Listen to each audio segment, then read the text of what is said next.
Alan Brett. Mr. Brett co-founded the Trauma Consultants International in Bel Air, Maryland. He offers trauma assessments, therapy, consultation, supervision, training, seminars, workshops, debriefing, assessments, and testimonies for them. Throughout the years, Alan has worked in private practice. He retired from the VA after 35 years of working with PTSD. Between 1982 and 1993, he provided expert testimony regarding PTSD and has published several articles over the years. After spending 5 years in the military, 3 of those in Vietnam in the infantry as a non-commissioned officer, he is board-certified expert in traumatic stress, diplomat and fellow of the American Academy of Experts in Traumatic Stress, and developed one of the first civilian inpatient treatment programs for the assessment and treatment of civilian PTSD in the country. With that, Mr. Brett, let's give him a round of applause.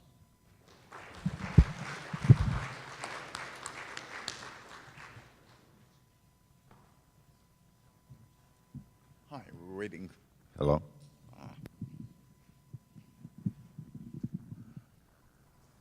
There you go. That's what I'm supposed to talk about. It's very long, but the idea of all the elements that impact PTSD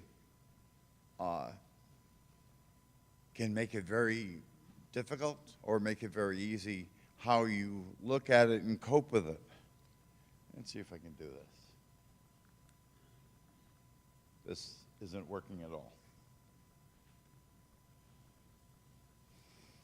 Try this.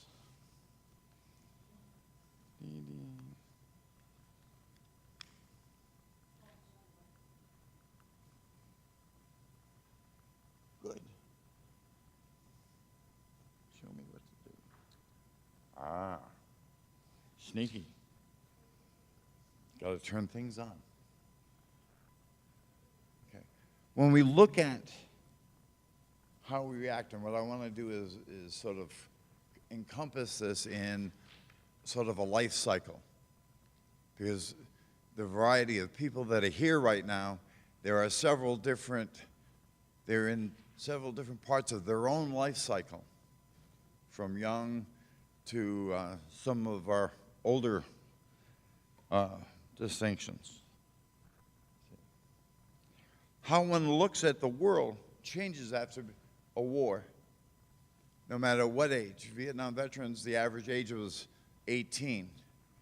For Iraq and Afghanistan, the ages range from 20, 21, 22 to one guy that was 50 that went to Afghanistan.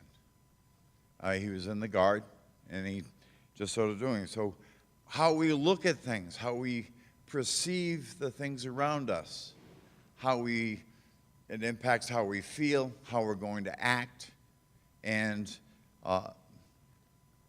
also impacts our families if we still have one around us. Someone was talking about divorces. At one point, the average marriage for a Vietnam veteran is five major relationships. Some get married and some just live with people, but it's an ongoing kind of thing. The cycle is the same if you stay in the military or become a veteran. Because even if you stay in the military, you're still going to feel different than other people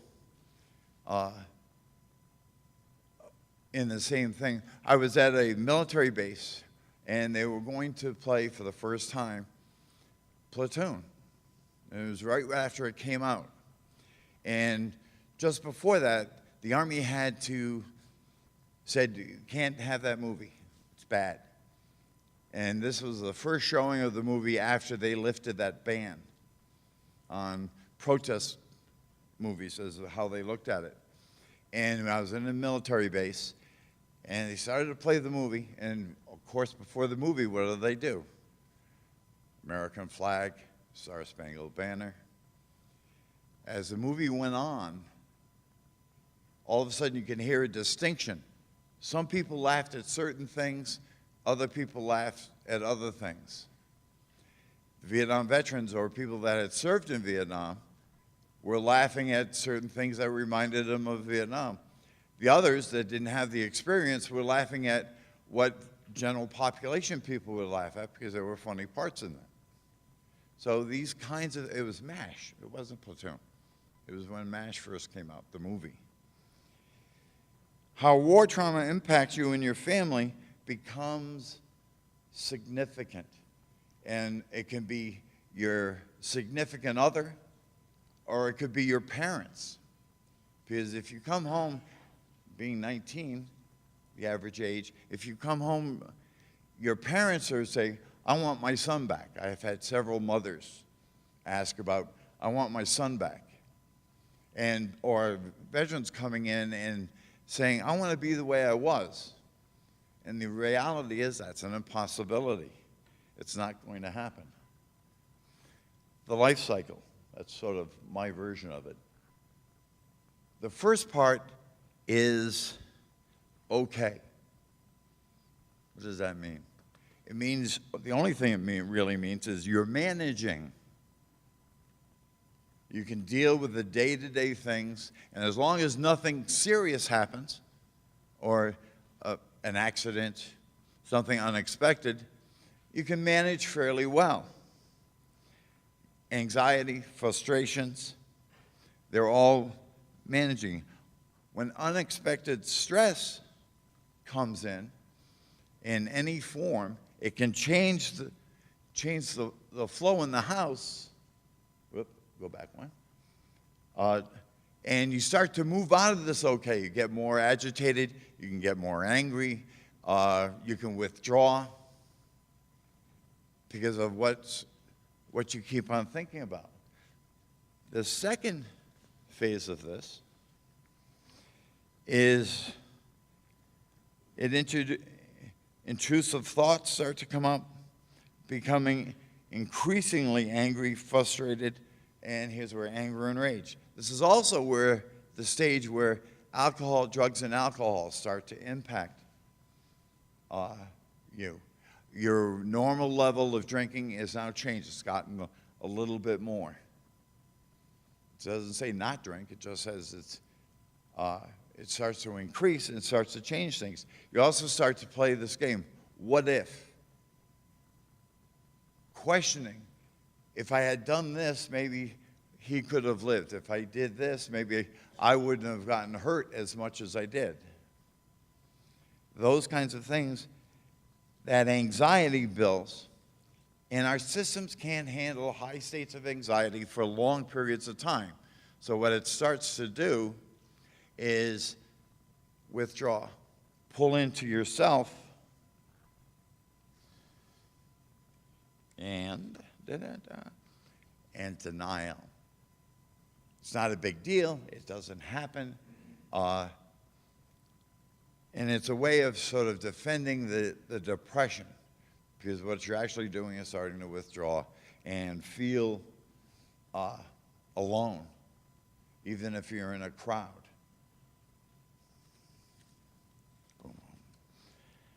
What we end up having is a cycle, and it goes around, and it can be a very quick one that goes around rather quickly in days and weeks, or it can be one that you go around the cycle, and it's like a corkscrew. It gets narrower and narrower if you keep on going through the cycle. The cycle we have normally, it's just how it impacts veterans is slightly different. Because where the anger and the depression also gets fed by things like survivor guilt. Why am I here and others aren't? Because I know, at least my experience has been that some people never expected to come home. And they get shocked that they're home and they're okay, or somewhat okay. And then they, okay, now what do we do? And they really have a tough time just changing the way they look at things. This is a life cycle. What ends up happening is, if you keep on going, sometimes the okay part gets smaller or it can disappear. And you start to bounce back and forth from anxiety and depression. Or you can get stuck in any one of those two things. You can be stuck in anxiety, panic attacks, or the depression that can turn into a very serious thing that gets helpless and hopeless. The thing about suicides, which is a sense of helplessness and hopelessness, is the first time you reach out for help, and vets have a tough time doing that. But the first time you reach out and ask for help, because you ran out of options, ran out of what can I do about this, as soon as you ask somebody else for some help, your options have opened up again. Because you might have not thought about it, maybe somebody else has a different idea that you hadn't thought about. So it becomes very important to reach out. And sometimes, how do I do that? I don't want to talk to my partner or my wife because she'll get upset or she'll get nervous. Who do I talk to? And because of the isolation that we feel that Dr. Schofield was talking about, becomes even more significant. What happens is anxiety, stress starts to build. And the first part of it, when it's sort of low, self-management works, where you can change it and manage it more effectively. But once you get into the second part, between 4 and 7, if you try to do self-management, it's not as effective. It does not work as well. Then you start between 7 and 10, it comes back that automatic reaction that you learned very well because you're still alive. That automatic reaction, it can go off in a hairpin. My daughter, when she was really, really little, got her hand caught in the door, and I was shutting the door. And she screamed, and I damn near ripped the door off the car. It was a car door. And just because it came as a surge. That automatic reaction stays there. That's where it feeds the hypervigilance, it feeds the parts of the paranoia. And then beyond 10, because I've had a lot of people say, I can't control my anger, I can't control. If you stay ramped up, you're not going to be able to manage it. And the thing is, and partly with our treatment program that I had in Maryland, we taught them we did biofeedback, we taught them meditation as ways of getting better into control, a better sense of self too, because it's re-empowering. I can manage this where before I couldn't. And a lot of people feel that their life has been full of failures or things that haven't quite worked out. And in getting help, it can get better. Somebody was mentioning about families in treatment. And granted, the VA is terribly bad about that. We had a 12-week intensive PTSD treatment program. And the last week, the families were invited in and took part in classes for themselves. We started a women's group that carried on afterwards. And because several of us were family therapists, we started treating families and being a little bit more effective than we thought we were going to be. This is sort of what, bouncing back, the symptom-free shrinks, the rage starts to take over. You're still playing mind games. What if I did something different? The alcohol increases. This is also usually where we start to see people in their first hospitalization, or maybe their third because they've been through the cycle so many times. What happens with every cycle, with every cycle, that's wrong. Come on.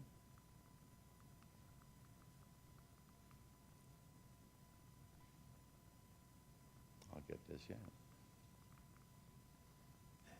Oh. It's still on. One more. There we go. What happens with every time you go through a cycle, it's sort of a stair-step effect. You get up to another level, you balance off, because now you're trying to cope with that. You balance off until the next thing happens. And when the next thing happens, your stress level goes up again. And each stair step makes it more and more difficult to function.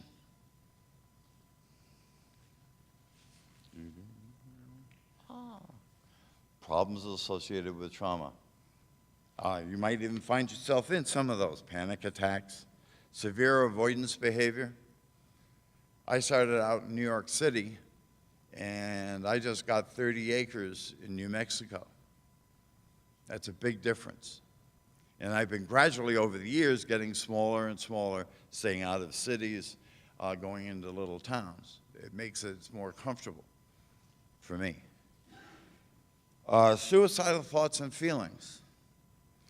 That is different in one way, because a lot of people feel like, I don't want to be here. And it's connected to their service and the people that didn't come home that were their friends. I wish they had gotten me back then. I just don't feel like I belong. And that's not necessarily suicidal thoughts and feelings. When you start to make a plan, when you start to give away things, when you start to even pull away from your family, which is just pulling more away, because very few, at least in the beginning of the vets we treated, were real close with their families. Some were, and question, how many people in here are still on their first marriage? Congratulations. But more congratulations to your partner, because they put up with a lot of idiosyncrasies. That's another way of saying crazy shit.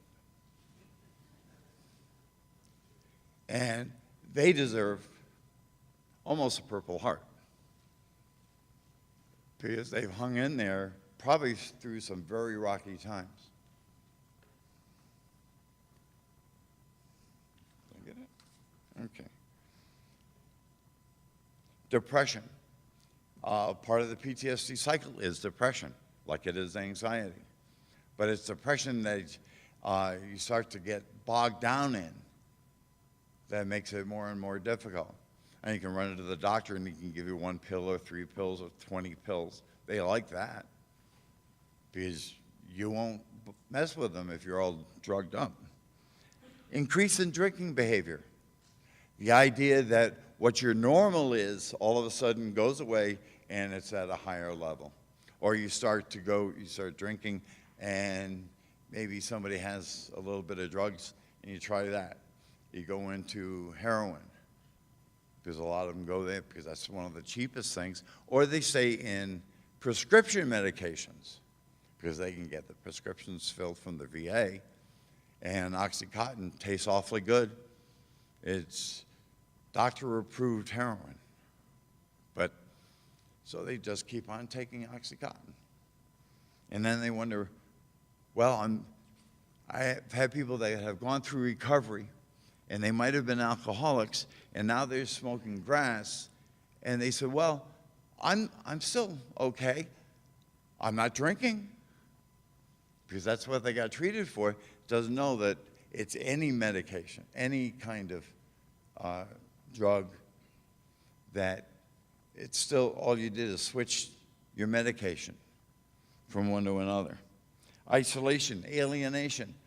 I've seen a lot of veterans, as the wife gets closer, they start to back up. The wife takes 1 step forward and they go back, because it's easier to be comfortable at arm's length.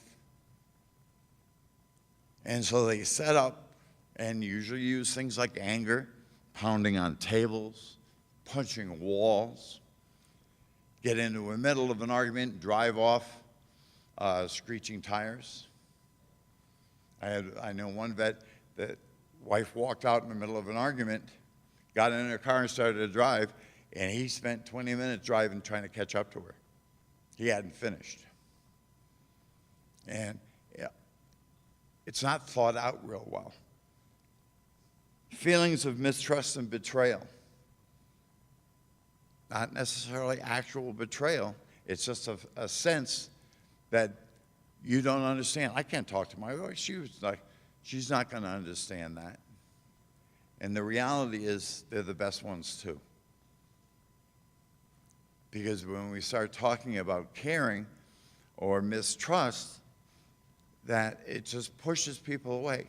And we use all sorts of things to do that.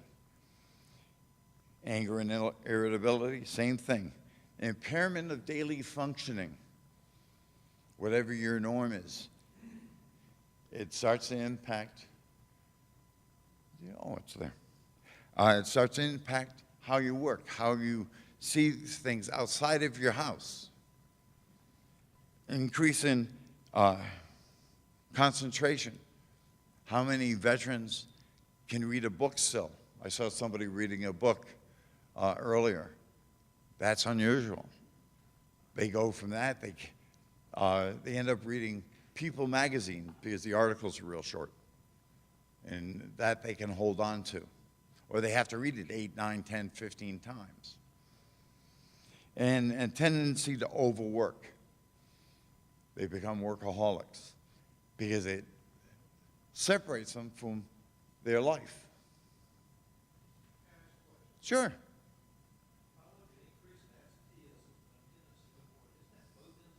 Well, not everyone's the same. This isn't a cookie cutter thing. Some people will stay away from work. Some people that they bury themselves in work. I've been retired for 3.5 years, and it's taken me most of this time. So I've been trying to stop being a type A. And it's really hard to sit back and not jump in and do everything. So it makes it a little bit difficult. Increases in errors. Because of the thoughts and everything going around, we end up making errors. We start to have problems, which also makes us feel guilty because we have running in the back of our head, if you screw up, somebody's going to die.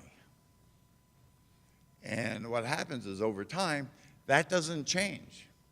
It's not focused in the front of your head thinking about it, it just runs in the back.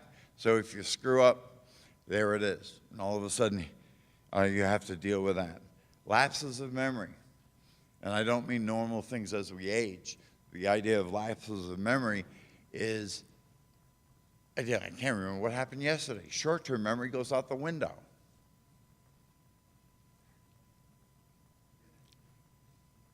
Okay. Increases in absenteeism. And it usually goes, they start becoming absent and then they stop, they quit.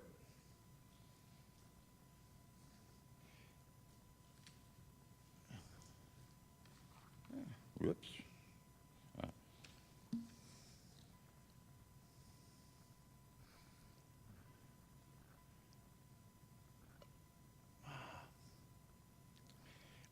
An emotional reaction, flashbacks. I don't know many people, well, I've gotten to know a lot of people that have full-blown flashbacks, sight, sound, smell, taste. And a lot of times it's triggered by one of those things, sight, sound, taste. Somebody says something and it can click. What happens for the most part are flicker flashes, like a strobe light. And you pick up on it and it's gone. The thought's still there, but you're going, what the hell was that? It just becomes a big problem. Irritability. Most vets I know, when they're safe, and safety for a lot of them is home. They can go to work, they can work well. When they go home, it's something else. They become more irritable. Then they start to get angry.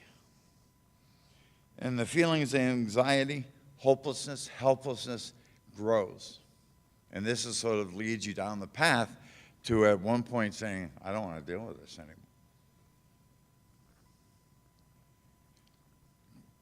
we start to get into a crisis, individuals react differently. So we can't, it's not a cookie cutter, not one thing fits all. A feeling of numbness. And I know lots of people that walk around sort of feeling numb to the world. They don't let good feelings in because they're used to feeling bad. And eventually they just try to numb everything out. And whatever it takes to do that, they'll use. Hypervigilance, irritability. Dr. Schofield was talking about that earlier. That hypervigilance is trying to get to safety. I work a lot in the mountains, and some of the vets that live up in the mountains have a perimeter guard, motion detectors, lights. Some of them have claymores set out. They don't want to be messed with. And it gets to a point that a lot of times the police end up getting involved in it.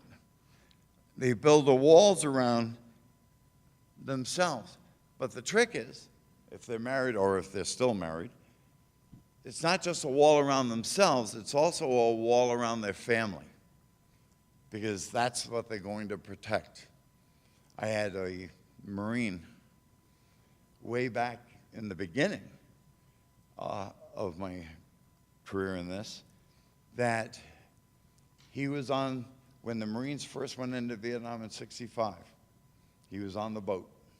As you tell how I'm naive, as he came down the ladder, he asked one of the other guys, "Where's the music?" He had watched in the movies, every time the Marines land, they play music. He didn't understand that. He had a really tough time, but he had 2 kids, and he built a wall around them. They had to check with him to go anywhere. And it starts to control. And what happens is it starts to create a strangle. The wife's been trying to move forward, and all of a sudden now they're trying to back up, because it's gotten to a point that they're still debating if they're going to stay or not. So trying to crack the wall, because there's an inner circle. The wives are trapped in and the partners are trapped in, but there's an inner circle where the wife and kids are outside and they're in there alone. He had built a bunker in his basement, and that was okay. Had fields of fire laid out, and the one thing he did, as he started to get better, he took down his bunker, and all of a sudden his preteen son started wearing camis. We're talking about transgenerational passing of PTSD. And then the wife, as the husband got better, the wife had been holding on to things for so long to keeping the family together that she starts to fall apart.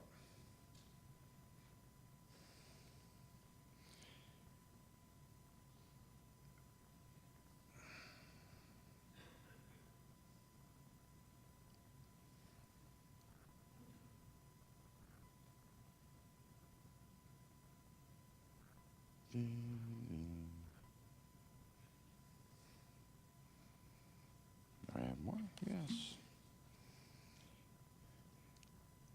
I don't think you can really forget what happens to you in any kind of serious trauma. And people say, why don't you forget about it? It's been so long, why are you still holding on to it? And my response to that is very simple. If a woman gets raped, is she going to forget about it? I don't think so. War trauma is in a similar condition. You can't go through that experience and then put it in a little box and bury it. It doesn't happen. It gets unburied by itself. Dr. Schofield talked about spirituality. Spirituality in war sometimes is unbalanced, because I heard a lot of people cussing out God in the middle of a firefight. Not everybody, but a lot. the God that they grew up with, that caring and loving God, a lot of times they feel like he must have abandoned us. So what they do is after they leave, religion goes out the door. Getting back in touch with a sense of spirituality, and it can be their own denomination going back to it, or it's something different. But a sense of spirituality, you need that for forgiveness. Because after a while, you're going to feel guilty about who you're with and what you've put them through if you pay attention to it. Increasing your boundaries. Instead of being locked up in your house on a hill, that you start to come out of that, broadening it out. And it's in steps. It's not one thing at a time and jumping all the way to the end. It's a little bit. Maybe it's trusting your partner. Maybe it's letting them in and talking about things that are important. Guys have a tough time talking, especially to their partner, because she doesn't understand. And the reality is, they're more apt to understand than other people. You can build, one of the things I heard a lot was, I can't deal with stress anymore. It's too much, it's overwhelming. But you can rebuild a tolerance for stress and a better way of managing, and it's usually in treatment. And guys don't like to go to treatment because you were told if you're there, you're crazy. And the reality is you're not.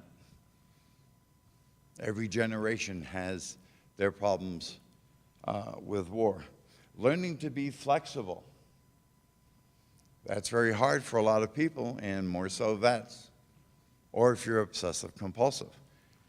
You can't just relax. The idea with vets is they've done things to make themselves feel safe. And if you're getting better, you should be able, to open that up. And it's first letting your family in, and then maybe friends, if you have any.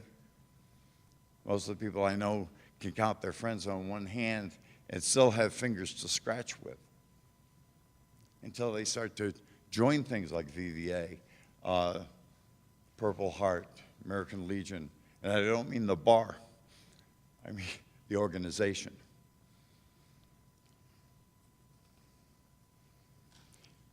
The thing about being able to, when you have a problem, not losing control or just giving up on it, to be able to sit down and work through a problem so there's an ending to it.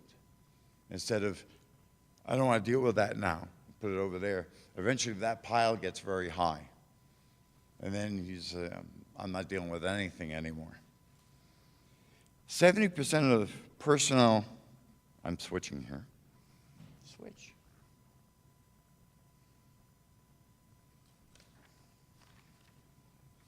Okay.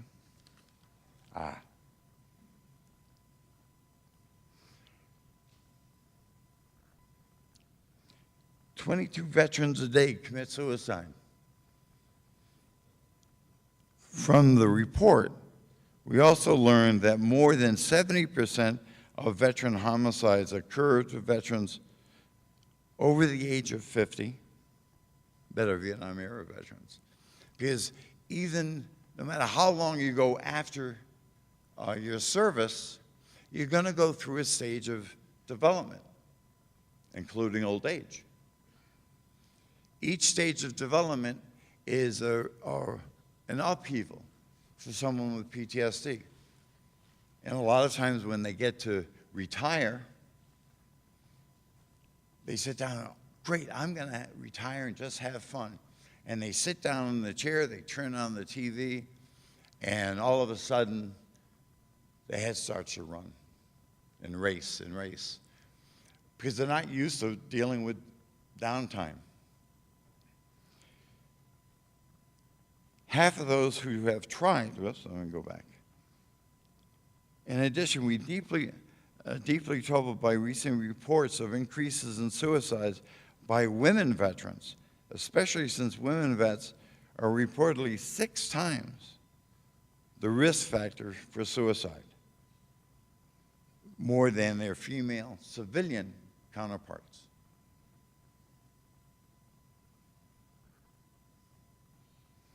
"70% of the personnel who tried suicide were younger than 30.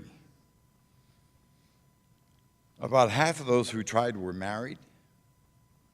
About 61% attempted whereby soldiers who had never deployed." And I'm not sure why that is, because there's also another percentage that I had a woman vet come in to the clinic, and she was talking, and she said, "Well, my dad was in Vietnam." I said, "Okay." "He committed suicide." She's more likely, by 50%, to commit suicide herself, just from having a father that did that. And that's been around for a lot of years. Suicide among active duty personnel have remained steady. They're trying to work on it. The increases, it's down to 266 in 2015, and from the peak of 321 in 2012. But there's still a lot of military that are still in the military that are committing suicide.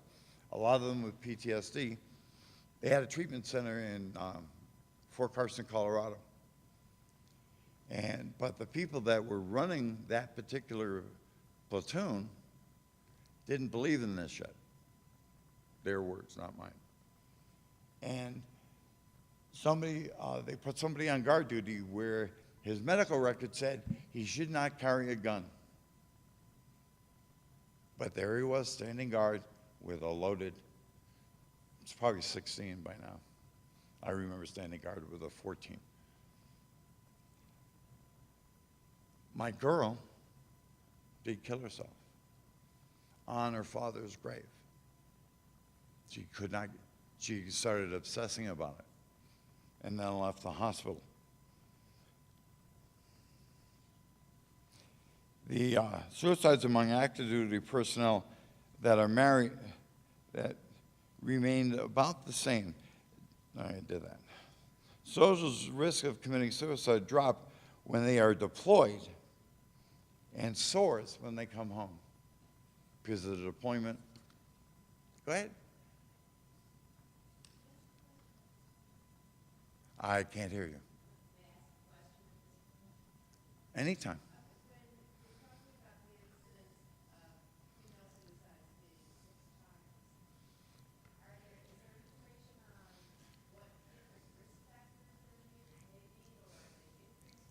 Are they increased risk factors or different for women compared to their male counterparts? I got that out of a article that was talking about suicides overall, and that was like a little blip that was boxed up. And I tried to find a way to do that, and after about 2 days, I gave up.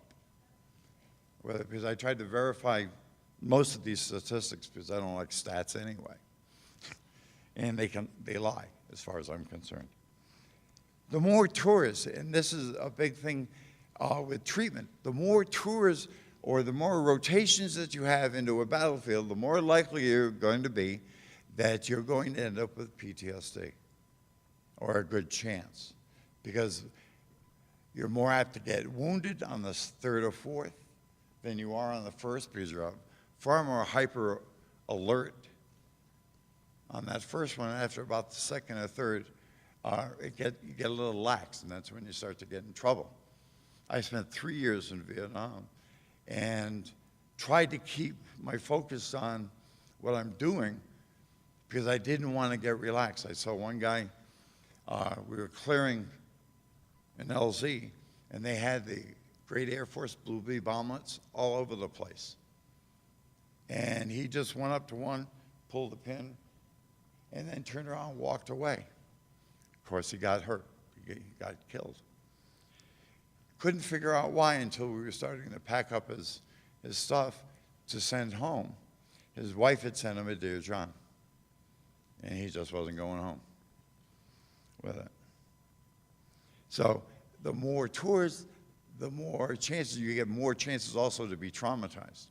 So there's more things that you end up having to work through to be okay for yourself. You know, I don't want the people I treat to be my kind of whatever I think okay is. I want them to feel okay. And when they start to do that, it becomes, they start to take responsibility. Hypervigilance, naps, a lot of times sleep. Depending on, at least in my war, the night belonged to the enemy. So a lot of people I know have trouble sleeping at night. Better in the day, and I had a guy that had nightmares. And at the end of the nightmare, he died. And the reality was, it was something that happened to him in Vietnam. He owned a company, and so he worked midnight to 8 digging holes so his company could come and put foundations in. Because he was afraid that if he slept, he'd have a nightmare. He ended up with a flashback in my office, going through the same nightmare, got to the end, and it's the first time he realized he lived. The nightmare went away. And that was just one less thing to be able to deal with. Increased vigilance, minimizing exposure that you don't want to act out without thinking. So it's again, it's a sense of management. One of the things, I had a group that were angry, and they were in Denver at least. It's down, when you get on the highways, it's really crazy. That Christmas, one of the Christmas specialty items was a little thing that you could stick on your dash of the car, and it was a machine gun, a laser, and a rocket launcher.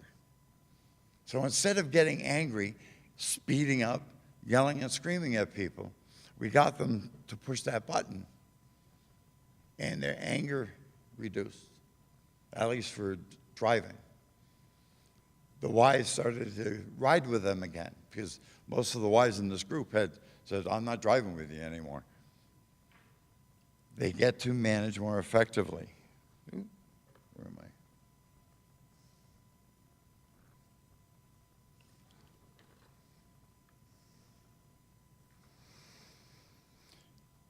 Physical injuries, when you have a physical injury, as long as that's a problem, you're carrying part of your PTSD with you because it's a reminder of it.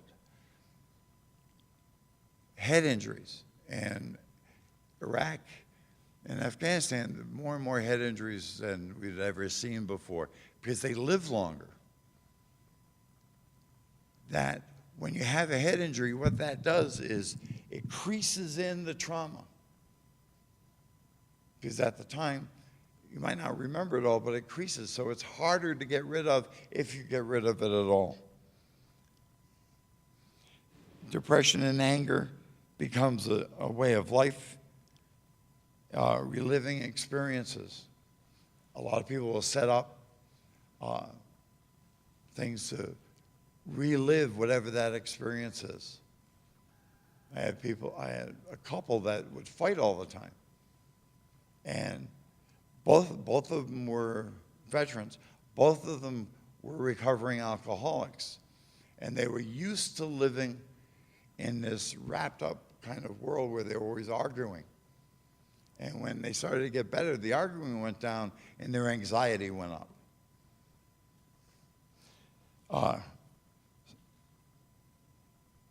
Physical injuries is going to impact you, your family. Chronic pain becomes an issue. That's where substances usually come in. It can make you feel like it's driving you crazy.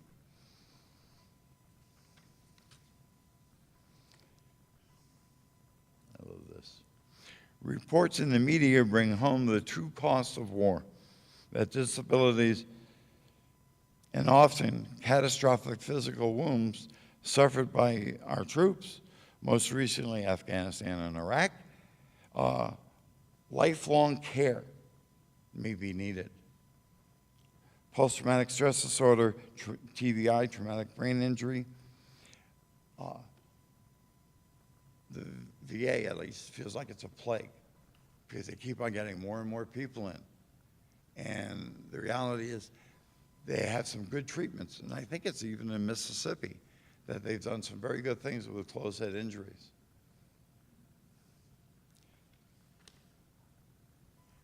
Questions?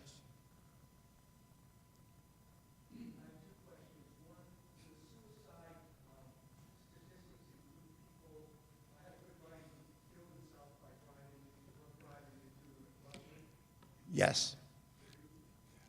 Long time ago, many decades, a guy that was in the Air Force, he was part of Geodetic Survey Squadron, and they go out and plant the relay beacons for the planes so they know where to turn to get to the north. And he used to do that. He came home on a beautiful summer day, drove into a bridge abutment. They do sort of figure that out. They have a tough time what's suicide and what isn't. And so the suicide numbers, my hunch is being reported is smaller than what the reality is. What was your other question? Yeah. First of all, I wanted to say I read a quote once that said, "In war, there are no unwounded soldiers," and I like that a lot. What helped me was this was back in '84, I went to the veterans had a VA outreach program where 8 to 10 guys got around, talked. There was a moderator who had been there, and that was amazing. I mean, it really, really helped. Do they do anything like that here? I'm not from here, so I don't know. The vet center that was connected close to the hospital where I worked, they still have groups, but it's more treatment, it's more therapy group than a rap group. What the veterans done themselves is after a group, they go out and have coffee. And a lot of things get taken care of there. That camaraderie, that closeness that they're looking for that sort of gets lost when they come home. You were talking about that earlier. And it does happen. Yes.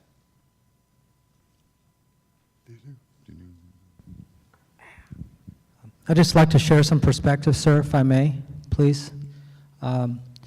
It kind of goes back to what you're saying, and I'm not claiming to be any type of expert, but, you know, in the medical field, what I've read, women, nurses, doctors have a 4-time higher rate than the general population of suicide.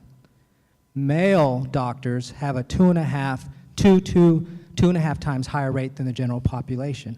And you heard the gentleman talk about our service members. I did 30 years in the military. Our culture is unique in its own way.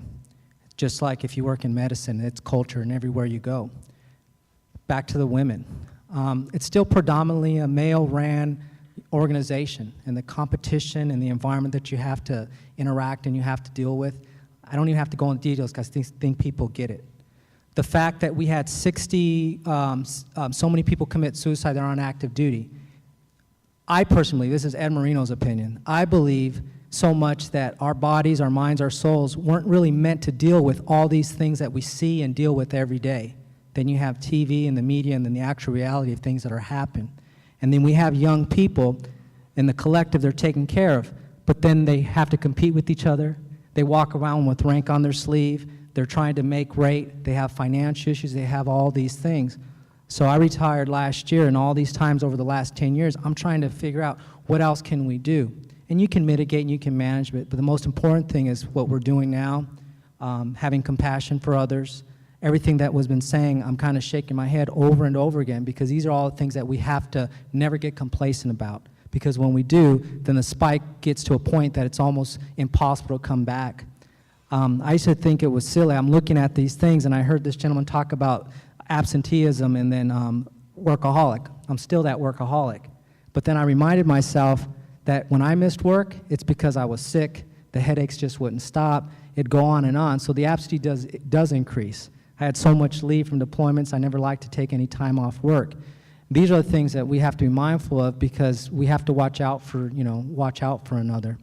So, again, perspective, jumped around a little bit, that's kind of my problem these days, but I've been more open to the fact, trying to figure out why do these things still happen? And then now that I work with providers and look at what they do and how they take care of our vets and do the things that they have, they're pretty stressed out too. So my role in so many ways isn't just to take care of our vets and look out for them, but just to make sure our first responders and our providers are in an environment because they have a big job to do. Again, this is very helpful for me. After 30 years, someone talked about the discharge. I can tell you, the 6 months before I was getting ready to leave the military after 30 years, I felt like I was going nuts. And so all these things are just so valid. I'll be quiet. I just can't help but feel the energy in this room and the education and all these different things, because this stuff 10 years ago, I would have said, this is a waste of people's time. Why are we even talking about this stuff? Yep.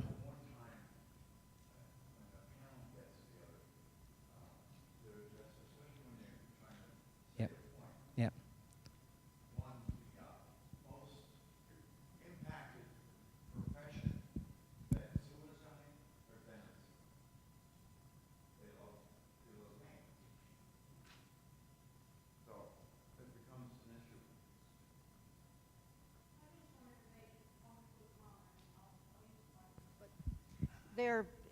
There is just the very beginning of research on why the suicide rate among women veterans is as high as it is.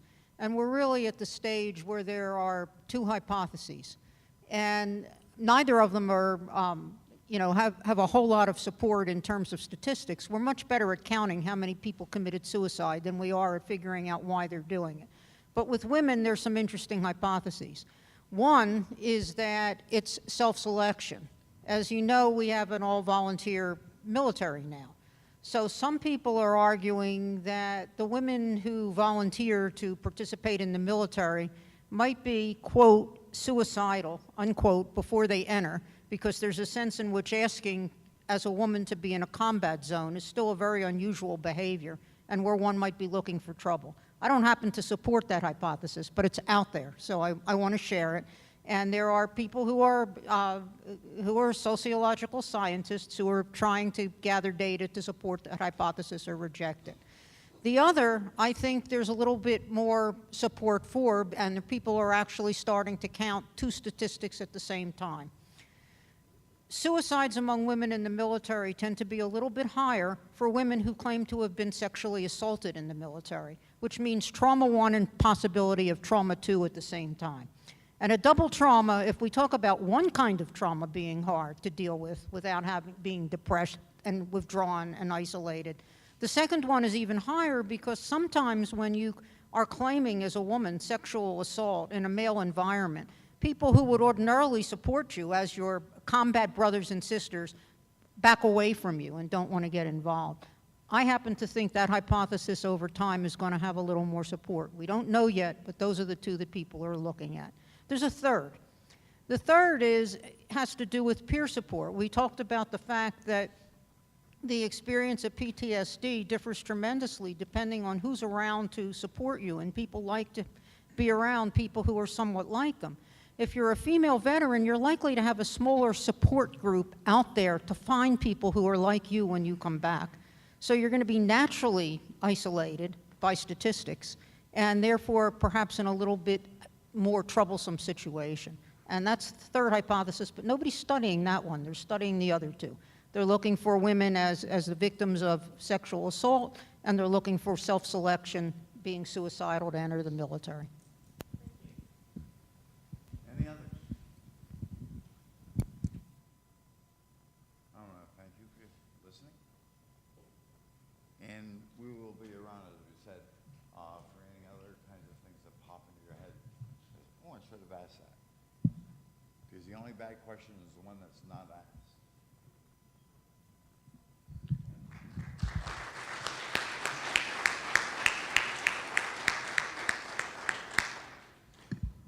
Before we take a quick break, we're going to take a 15-minute break. I'm going to ask Mr. Alan Perkle to please come up on stage. Rossi, you as well. Please come up on stage.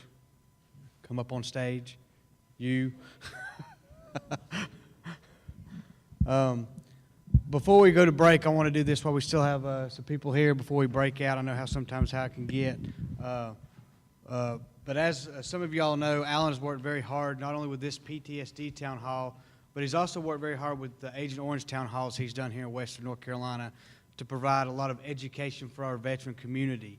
And I think a lot of people don't realize how much work goes into an event like this, how much planning goes into it, organization goes into it, and it can sometimes kind of actually become a secondary job.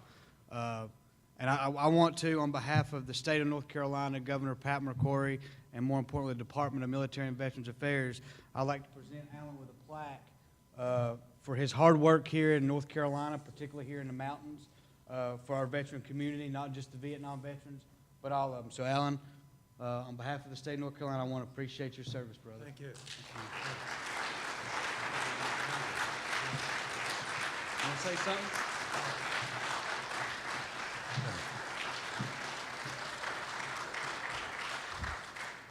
I'm humbled. Yeah. Thank you. You're the reason why we do this. Appreciate that.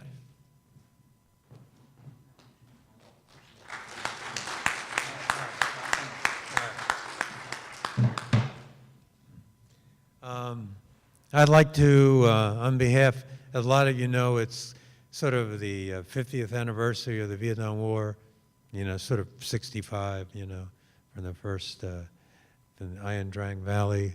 So I'd like for Dr. Ray Scurfield to come up here, please. And Alan Brett, please come up here. And Ellie Covan, please come up here.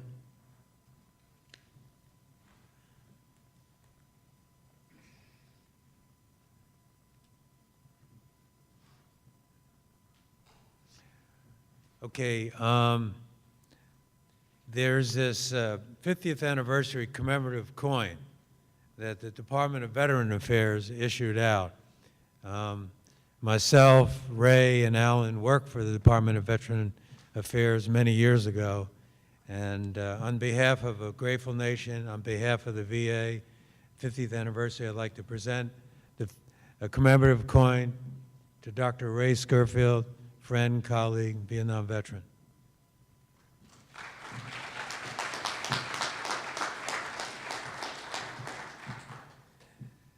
And to Alan Brett,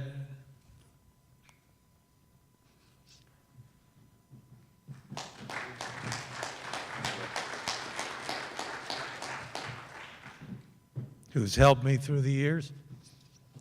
Ellie Covan, who knows Vietnam veterans better than all of us, who's married to a Vietnam veteran.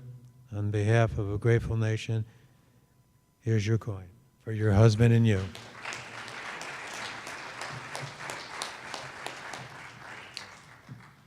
All right, we're going to take a 15-minute break. Be back at 3 o'clock. We're going to go over some of the family issues, so please be back at 3 o'clock and to conclude.